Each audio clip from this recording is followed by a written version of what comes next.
Assalamualaikum warahmatullahi wabarakatuh.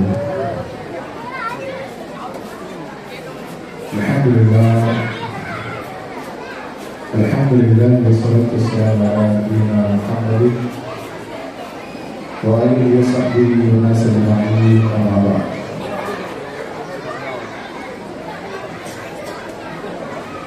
Fa inna asdaqal hadisi kitabullah wa khairul hadi hadi Muhammadin sallallahu alaihi wasallam wa syarrul umuri muhdatsatuha wa kullu muhdatsatin bid'ah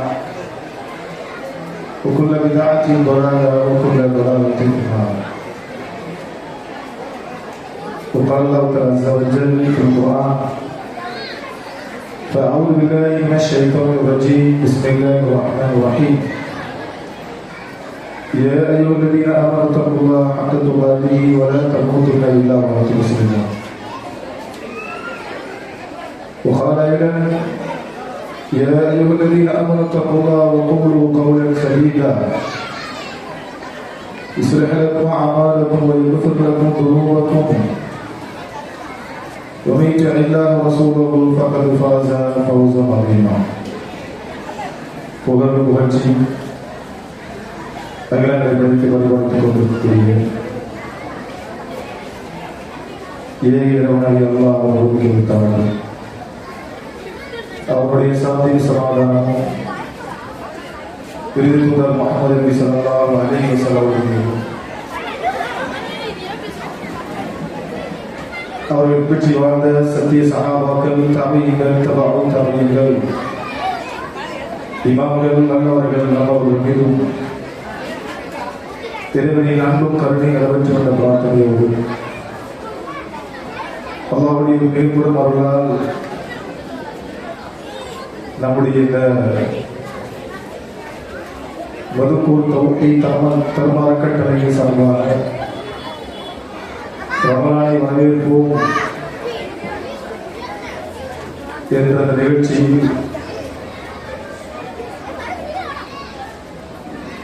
வந்திருக்கக்கூடிய நாம் யாரும் இங்கு சொல்லப்படுகிற செய்திகளை கேட்டு அது நம்முடைய வாழ்க்கையை பயனளிக்க வேண்டும் என்ற உயர்ந்த லட்சியத்தில் அமர்ந்திருக்கிறனா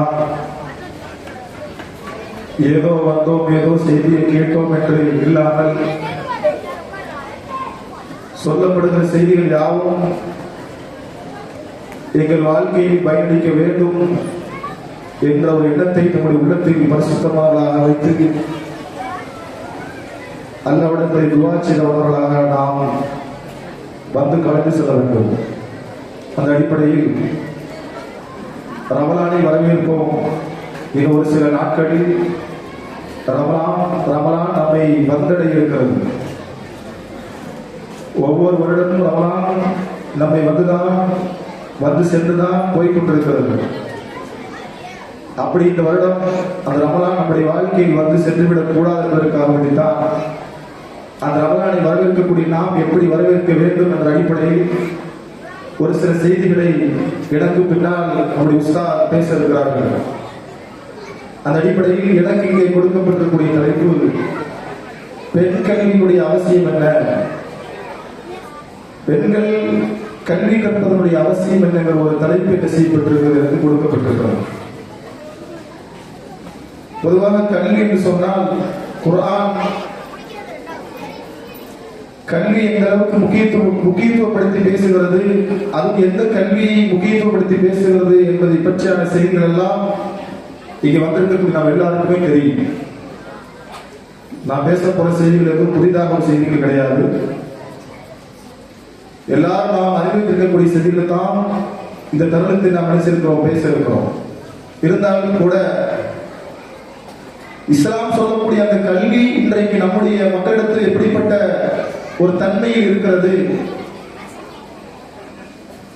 அந்த கல்வியை கற்கக்கூடிய நாம் நம்மிடத்தில் அந்த கல்வி எவ்வளவு பெரிய மாற்றத்தை ஒரு தாக்கத்தை ஏற்படுத்தியிருக்கிறது, கல்வி கற்காமல் விட்டதனுடைய விளைவு இந்த சமுதாயத்தில் எப்படிப்பட்ட பித்னாக்களும் குழப்பங்களும் ஏற்பட்டிருக்கிறது.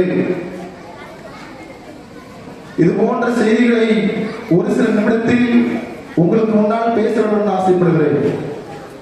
பொதுவாக பல்வேறு நிகழ்ச்சிகள் கூட நம்முடைய பள்ளியினுடைய ஜும்மாவில் கூட என்ன செஞ்சிருக்கிறோம், இது போன்ற தலைப்புகள் எல்லாம் பேசப்பட்டிருக்கிறது. ஆனாலும் கூட ஏன் திரும்ப திரும்ப தலைப்பு கொடுக்கப்பட்டுக் கொண்டே இருக்கிற காரணம் என்ன? எதற்காக இந்த தலைப்பு திரும்ப திரும்ப நம்முடைய மக்களுக்கு கொடுக்கப்பட்டிருக்கூடிய அந்த காரணம் என்ன அப்படின்னு சொன்னா, இன்னும் நம்முடைய சமுதாயத்தில் இந்த கல்வி பற்றியான ஒரு தெளிவில்லாமல் இருந்து கொண்டிருக்கிறார்கள். அதுதான் உண்மை. இந்த மார்க்கத்தை பற்றியான கல்வி இன்றும் நம்முடைய மக்களுக்கு மத்தியில் ஒரு தெளிவில்லாமல், அந்த கல்வியினுடைய முக்கியத்துவம் புரியாமல், அந்த கல்வியினுடைய மகத்துவம் தெரியாமல் இன்றைக்கு நம்முடைய சமுதாயத்தில் குறிப்பாக பெண்கள் நினைச்சிருக்கிறார் இருந்து கொண்டிருக்கிறார்கள். அப்ப இந்த கல்வியினுடைய மகத்துவம் என்ன, இந்த கல்வியினுடைய சிறப்பு என்ன என்பதை நம்முடைய மக்கள் புரிந்து கொள்ள வேண்டும். குறிப்பாக பெண்கள் புரிந்து கொள்ள வேண்டும். எதற்காக பெண் கல்வியுடைய அவசியம் தலைப்புக்கு கொடுக்கப்பட்டிருக்கிற காரணம் என்ன அப்படி சொன்னா, உண்மையில் ஒரு சமூக கட்டமைப்பை கொண்டு ஒரு சமூக கட்டமைப்பை அமைக்க வேண்டும் என்று சொன்னால் அதற்கு மூலாதாரமாக அமையக்கூடியவன் பெண் தான். தாயின்னு சொல்லக்கூடிய அந்தஸ்து இருக்கக்கூடிய தாய் தான் அந்த சமூக கட்டமைப்பினுடைய முதல் படி. அவள் தான் அதனுடைய மூலாதாரமாக இருந்து கொண்டிருக்கிறார். அந்த கல்வி அந்த தாய் கண்ணுக்கு பெண்ணுக்கு கிடைக்க வேண்டும் என்று சொன்னால் அந்த சமூகத்தை ஒருபோதும் செய்ய முடியாது, உயர்த்தி நிறுத்த முடியாது. அந்த பெண்ணுக்கு சரியான கல்வி கிடைக்கவில்லை என்று சொன்னால் அவளால் அந்த சமூகத்தை ஒரு சரியான ஒரு கட்டமைப்புக்குள் கொண்டு வர முடியாது. சமூகத்தின் மிகப்பெரிய சீரழிவுகளும் சமூகத்தின் மிகப்பெரிய அழிவுகளும் சமூகம் அழிவை நோக்கி சென்று கொண்டக்கூடிய காரணம் யாரை கொண்டு சொன்னால் பெண் சமூகத்தை கொண்டுதான். ஆனால் அந்த பெண் அதில் ஓரளவு தேர்ச்சி பெற்று விட்டால், அதில் ஓரளவு தேர்ச்சி அந்த ஓரளவுக்கு அந்த கல்வி கற்றுக்கொண்டு விட்டால் அந்த சமூகத்தை செய்ய முடியும், திருத்த முடியும். அதனாலதான் இஸ்லாம் கல்வி பற்றி பேசுகிற பொழுது வேறுபடுத்தி பேசார். இஸ்லாம் கல்வி பற்றி பேசுகிற பொழுது வேறுபடுத்தி பேசார். ரெண்டு பேருக்கும் சமமான கல்வி கிடைக்கப்பட வேண்டும், ரெண்டு பேரும் அதை கற்றுக்கொள்ள வேண்டும். அல்லாஹ்வுடைய தூதர் ஸல்லல்லாஹு அலைஹி வஸல்லம் அவர்கள் சொல்கிற பொழுது, குல்லு முஸ்லிமின் அலா ஃபரீலத்துன், ஒவ்வொரு முஸ்லிமின் மீதும் கட்டாய கடமை இந்த கல்வி கற்பது. யார் கல்வி கற்கிறார்களோ அவர்தான் சிறந்தவர்கள். ஒரு ஆணை காட்டி ஒரு பெண் எந்த விதத்திலும் சிறப்பு குறியீடாக அடைய முடியாது, ஒரு பெண்ணை காட்டிலும் ஒரு ஆண் செய்ய முடியாது, சிறப்பு குறி அந்தஸ்து அடைய முடியாது. ஆனா ஒரே விஷயத்தை மட்டும் சிறப்படையலாம். ஒரு ஆணை காட்டில் ஒரு பெண்ணோ ஒரு பெண்ணை காட்டில் ஒரு ஆணோ எந்த விதத்தில் செய்ய முடியாது, சிறப்பை அடைய முடியாது, உயர்வு அடைய முடியாது. ஆனால் ஒரே ஒரு விஷயத்தை மட்டும்தான் உயர்வு அடைய முடியும். என்ன? இந்த கல்வி மூலமாகத்தான் உயர்வு அடைய முடியும். இந்த கல்வி யார் கற்றுக் கொள்கிறார்களோ, இந்த கல்வி யார் கற்றல் அடிப்படையில் அமல் செய்கிறார்களோ அவர்கள்தான் அவர்களுடைய சிறந்தவர்களாக அந்த சூழலாக பார்க்கப்படுகிறார்கள். ஆனால் இன்றைக்கு நம் சமூகத்திற்கு பிடித்திருக்கக்கூடிய இந்த பீடை என்ன அப்படி சொன்னா, ஒரு சாவுக்கு எடுத்து சொன்னா இதே கல்வி விஷயத்தில் இருக்கிற மக்கள்கிட்ட ஒரு அலட்சியை போக்கி நாம் பார்த்துக் கொண்டிருக்கிறோம். கல்வி கருத்து ஒரு ஆர்வம் இல்லாமல் போனோம். அந்த கல்வி கற்றிருந்தாலும் கூட அதன் அடிப்படை செயல்படுத்த முடியாமல் போவதனுடைய விளைவுதான், அவர்களோடு நிறுத்தி கூட விளைவுதான் சமூகத்தில் பல்வேறான குழப்பங்களும் சீரழிவுகளும் பித்ராக்களோடு உருவாக்க அடிப்படை காரணமாக இருக்கிறது. இவரிடத்தில் அது சரியான சேராட்டத்தின் விளைவுதான் இருக்கு. இந்த தருணத்தில் நாம் ஒரு விஷயத்தை புரிந்து கொள்ள வேண்டும். அல்லாஹ்வுடைய தூதர் ஸல்லல்லாஹு அலைஹி வஸல்லம் பெண்களை குறித்து பொதுவாக சொன்னார்கள். ஆண்களை குறித்து சொல்கிற பொழுது அல்லாஹ்வுடைய தூதர் ஸல்லல்லாஹு அலைஹி வஸல்லம் ஆண்களுக்கு நாம் பெரிய ஒரு சோதனையாக விட்டு செல்வதெல்லாம் பெண்களை தவிர எதுவுமே இல்லை என்று சொன்னார்கள். ஒரு ஆணுக்கு பெரிய சோதனை இருக்குன்னு சொன்னா பெண்ணு தான். அந்த பெண் தன்னை சீர்படுத்திக் கொண்டு விட்டால் அதை விட பெரிய ஒரு மாற்றம் ஒரு ஆணுக்கு என்ன செய்யப்படாது, ஏற்படாது. ஒரு பெண் தன்னை திருத்திக் கொண்டால், தன்னை மாற்றிக் கொண்டால் அந்த மாற்றமும் அந்த திருத்தமும் எதை கொண்டு ஏற்படும் என்று சொன்னால் இந்த கல்வி கொண்டுதான் ஏற்படும். அல்லாஹ்வுடைய தூதர் ஸல்லல்லாஹு அலைஹி வஸல்லம் பல முறை பல இடங்களில் நாம் கேள்விப்பட்ட ஒரு செய்திதான். அதிகமான பெண்களை நரகத்தில் நான் காண்கிறேன். எதற்காக ரசூலுல்லாஹி ஸல்லல்லாஹு அலைஹி வஸல்லம் அந்த விஷயத்தை சொல்ல காரணம் என்ன?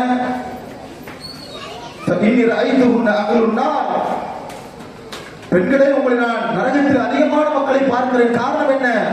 உங்களிடத்தில் போதுமான இல்ம் இல்லை. விஷயம், உங்களிடத்தில் போதுமான இல்ம் இல்லை.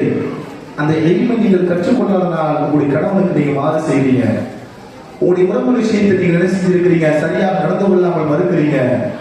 அதனால நீங்க என்ன நரகத்திற்கு சென்றீங்க. இன்றைக்கு நாம் சமூகத்திற்கு பிடித்திருக்கக்கூடிய பெரிய ஒரு சோதனை என்ன அப்படின்னு சொன்னா, இன்றைக்கு எல்லா குடும்பத்தில் ஒரு பிரச்சனை நாம் காண்கிறோம். யாரை கூட இந்த பிரச்சனை ஏற்பட்டிருக்கிறது? யாரை கூட இந்த பிரச்சனை ஏற்பட்டிருக்கிறது? போய் சிந்திச்சு பாருங்க. ஒரு ஆணை கொண்டா அல்லது ஒரு ஆண் மகனை கொண்டா? இல்லை, பெண்ணை கொண்டுதான் பிரச்சனை ஏற்பட்டிருக்கிறது. வரலாற்றை நீங்கள் புரட்டி பாருங்கள். அல்லாஹ் தஆலா ஒரு சமூகத்தை மிகப்பெரிய ஒரு மறுமலர்ச்சியான சமூகமாக அல்லாஹ் நிச்சயமாக்கி இருக்கிறார். அந்த மறுமலர்ச்சி, அந்த மாற்றம், அந்த உயர்வு எதை கொண்டு சொன்னார்? பெண்ணை கொண்டுதான் ஏற்பட்டது. பெண்ணுக்கு இந்த அளவுக்கு இஸ்லாம் ஒரு மிகப்பெரிய ஒரு சிறப்பை கொடுத்திருக்கு சொன்னால் அது மிகையாகாது. நீங்கள் வரலாற்றில் புரட்டி பாருங்கள். இந்த குர்ஆனுடைய பிரதிநிதி, இந்த குர்ஆனுடைய பிரதி எடுத்த பிறகு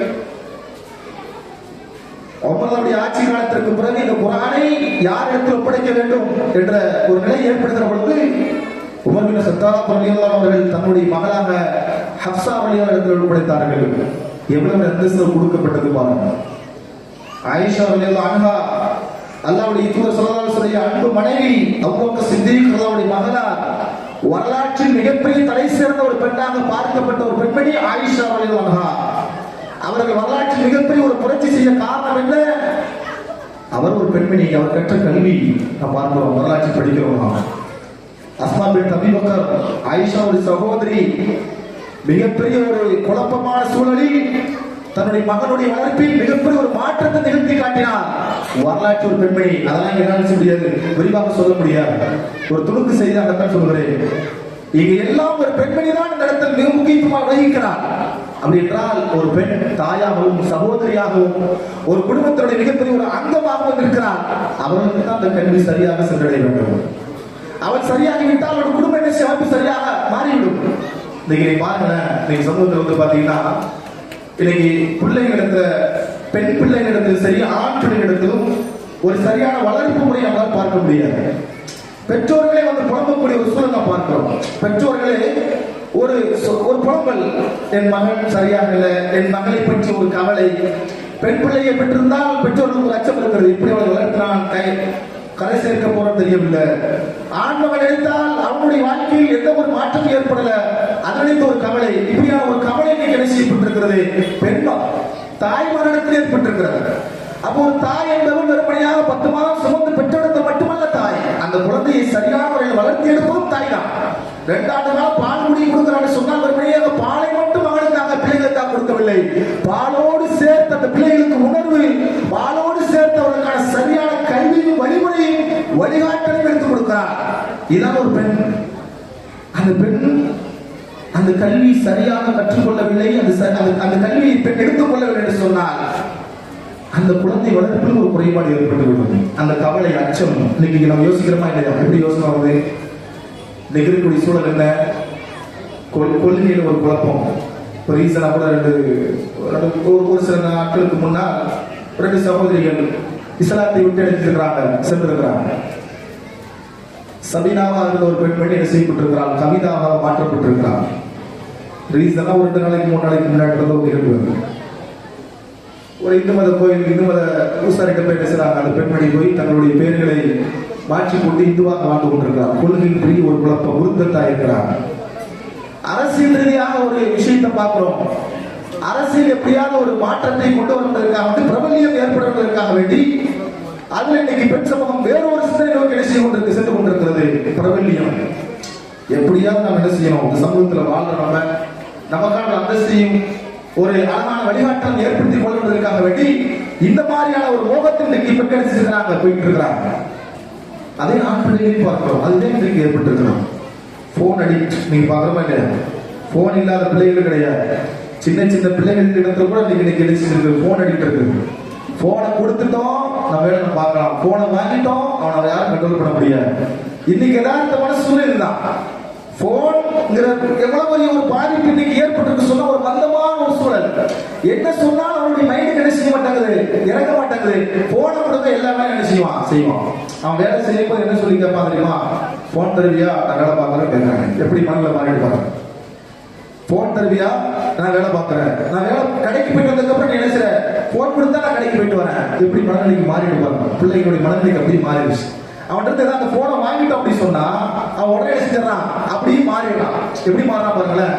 போன் வாங்கிட்டோம் அப்படி சொன்னா அவனை மாதிரி யாருமே இல்லாத அளவுக்கு மாறிடுறான். ஒரு பிடிவாதம், ஒரு கோபம், அவனுக்கு கொடுக்கக்கூடிய ஒரு ஸ்ட்ரெஸ், மன அழுத்தம், இதெல்லாம் எப்படி உருவாதுன்னு காரணம் அப்படி சொன்னா உண்மையில் அதற்கான அந்த பிள்ளைகளுக்கான கல்வி சரியான சில கொடுக்கல. அப்ப அந்த பிள்ளைக்கு கல்வி சரியா யார் முதல்ல கொடுக்கணும்? தாய் தான். அரபில் ஒரு பழமொழி சொல்வார்கள், அல் உம்முல் மதரசத்துல் ஜாமியா அப்படிமா. ஒரு பெண் என்பவள் அவள் தான் அந்த பிள்ளைக்கான பல்கலைக்கழகம். முதல்ல ஒரு மகன் பிள்ளைகளுக்கு ஆசிரியராக யார் அறிமுகமாக சொன்னா அவருடைய தாய் தான். அதற்கு பிறகுதான் பள்ளிக்கூடம், அதற்கு பிறகு மதரசாக்கள் எல்லாம்.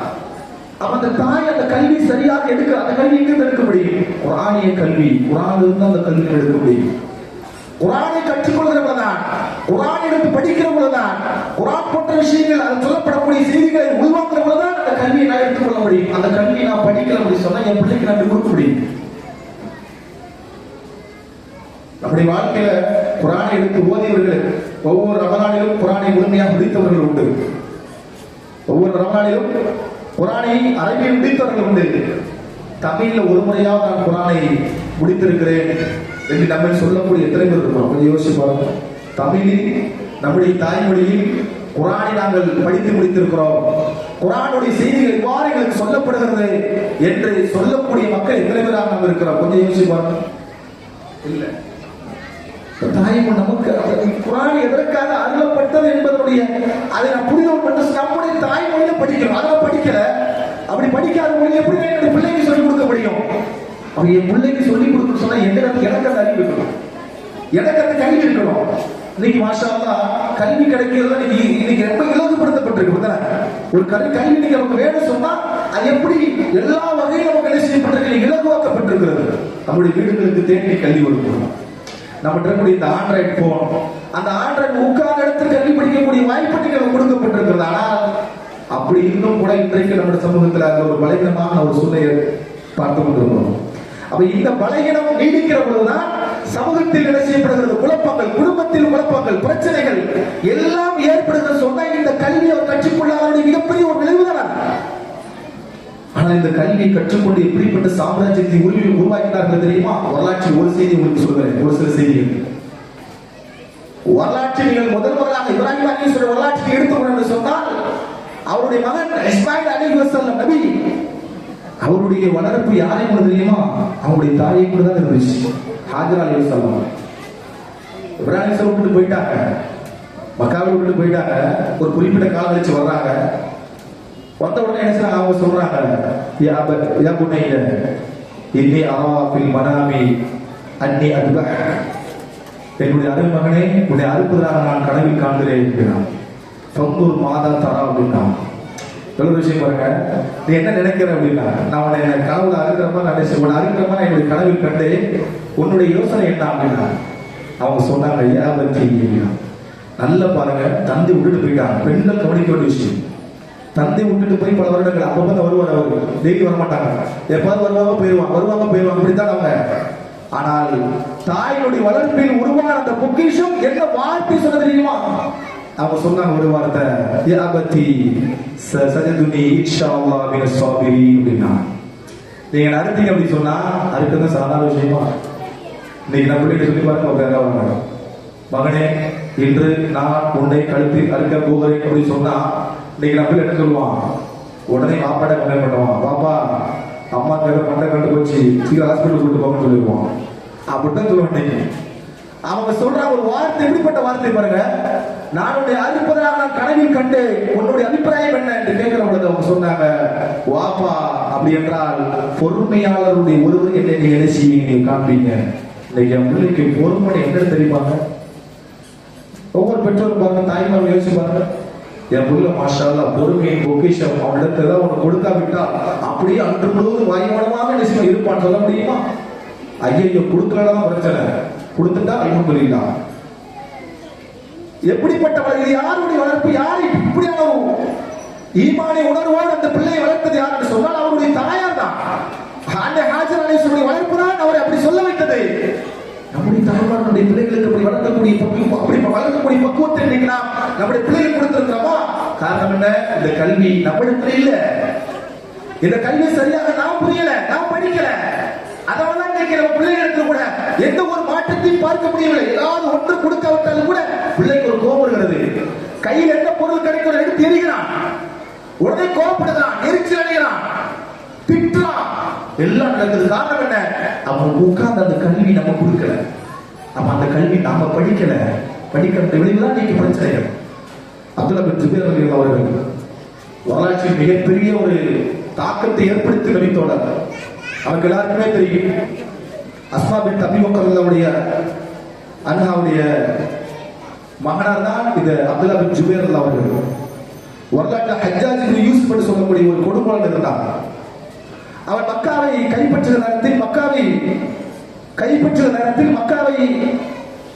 ஆண்டு கொண்டிருந்தவர் தான் அப்துல்லா பின் ஜுபைர் ரலியல்லாஹு அவர்கள். அஸ்மா பின் அபீ பக்கர் ரலியல்லாஹுடைய மகனார் தான் அந்த அப்துல்லா பின் ஜுபைர் ரலியல்லாஹு அவர்கள். இவர் மக்காவை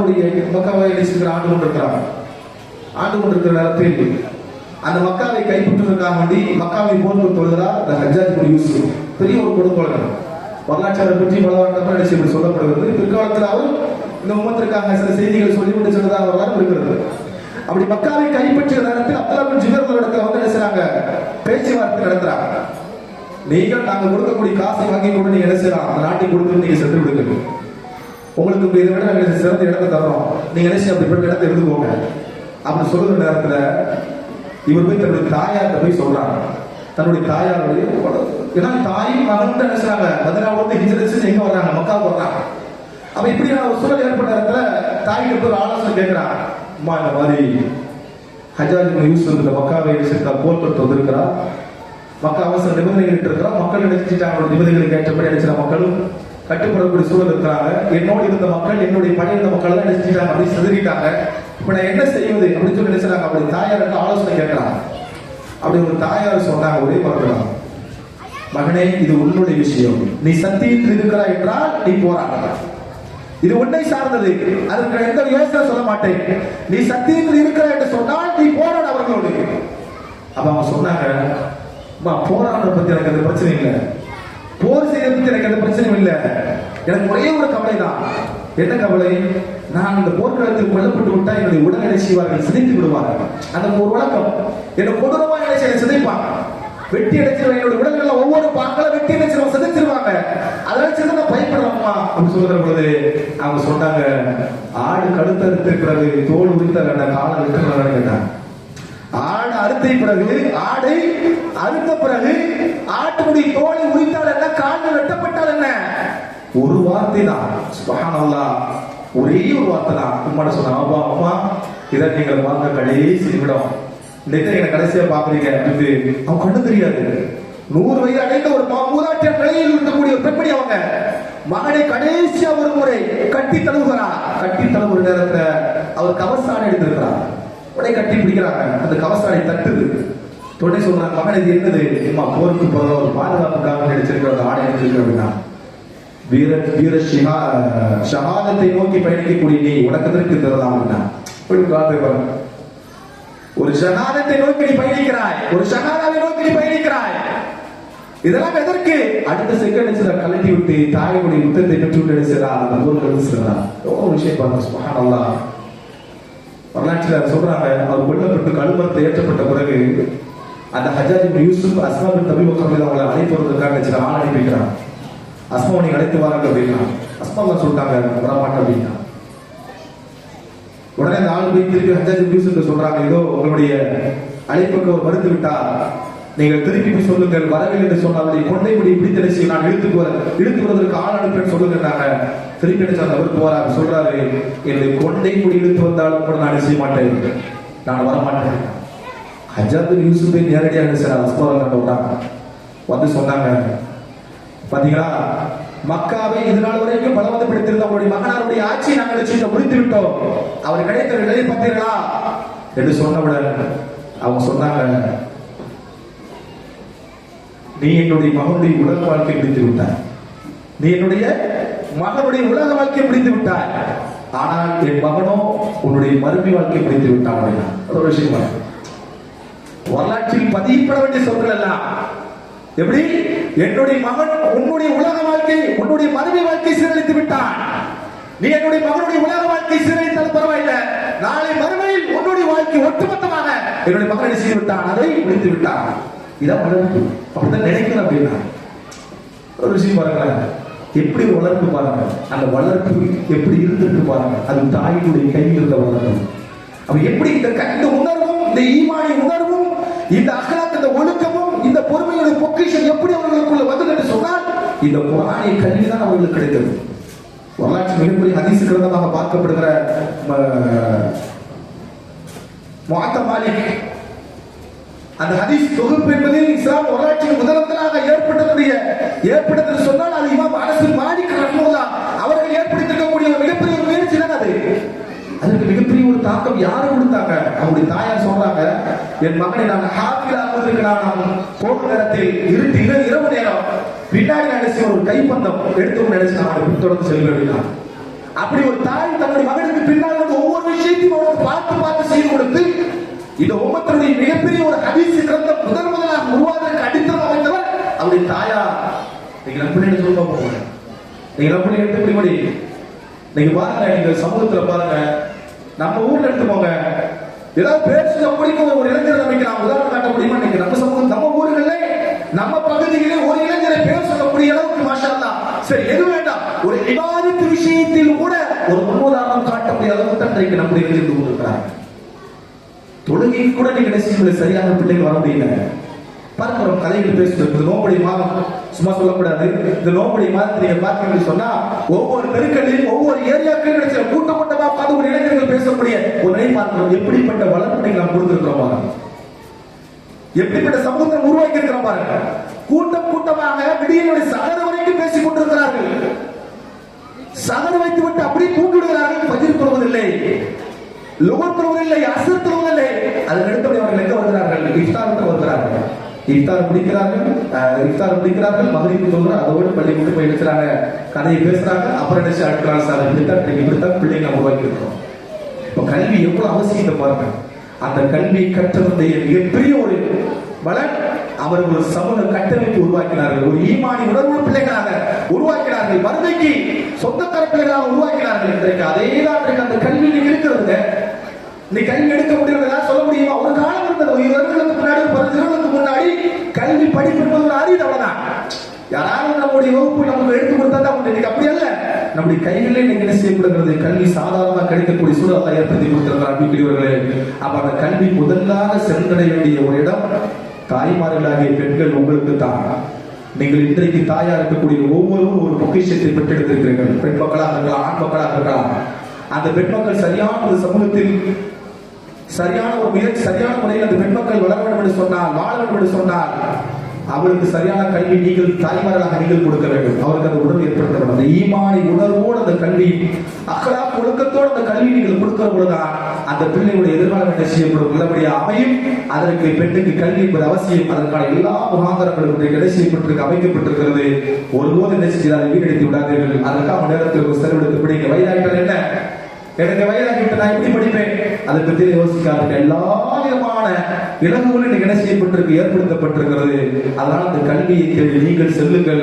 அதை கொண்டு ஒரு சரியான ஒரு முறையான ஒரு சமூக கட்டமைப்பு உருவாக்கப்படி, ஈமானி உணர்வுள்ள ஒரு குடும்பத்தை நிகழ்ச்சி உருவாக்கப்படி, குடும்பத்தில் பெண் மக்களால் எத்தனையோ பிரிவுகள் என்ன செய்யப்பட்டு ஏற்பட்டிருக்கிறது. ஆண்களிடத்தில் சொல் பேச்சு கேட்கக்கூடிய எத்தனையோ குழப்பங்கள் ஏற்பட்டிருக்கிறது.